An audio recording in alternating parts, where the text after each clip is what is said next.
Are, tayo magluluto naman ng garning tilapia na may sarsa. At una muna ay aray, lilinisan muna natin ang tilapia. Are nga pala dala ng bayaw ko galing fish pan sa Pampanga, kaya hindi nalinisan, kaya ako na lang maglilinis. At are nga, nasa lugsog pa ako sa palikpik, ay baon. Oh no!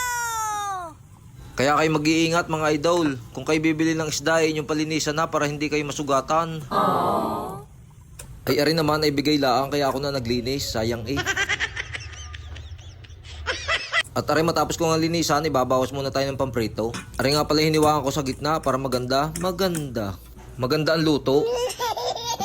At iyan, nilagyan na rin natin ng asin, ating ipiprito na.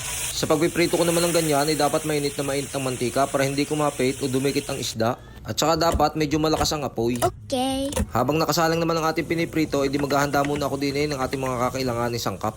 Nagpisak na ako diyan ng bawang, nagayat na rin ako diyan ng sibuyas. At aray nagayat din ako diyan ng sibuyas na puti at ginayat ko laang na malalaki, kagaya ng ganyan. Yan ilalahok din natin mamaya sa ating lulutuin. Nagayat din ako diyan ng carrots, hinati-hati ko lang ng papaganyan, medyo maninipis. Pagkatapos niyan ay aray naman bell pepper na pula. Akin lang yan tinanggalan ng buto at gagayatin ko din lang na medyo malalaki. Ang ating nga pala lulutuin ngayon ay sweet and sour na tilapia. Kaya kung gusto nyo magluto ng garnay, ay gayahin nyo lang ang aking gagawing aray. Ang pagluluto naman ng sauce ng garning sweet and sour ay madali lang, simpleng-simple, kayang-kaya nyo.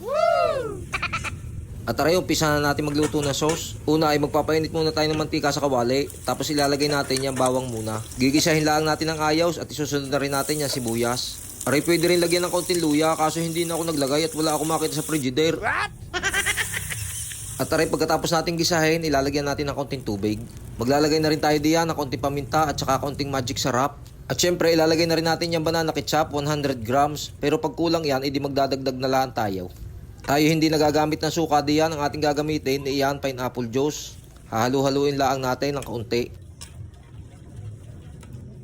Tayo maglalahok din diyan ng isang pack na tidbits. Kayo naglalahok din ng garnay.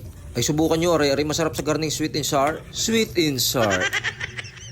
At syempre, maglalagay din tayo ng asukal. Isang kutsara muna ang inilagay ko dyan, mamaya na lang magdadagdag pag kulang. At sa tingin ko ngay kulang ng banana ketchup, kaya magdadagdag tayo ng isa pang 100 grams at maglalagay din tayo ng konting asin. Hahalu-haluin lang natin hanggang sa matunaw yung ating mga inilagay na asukal at kung ano-ano pa.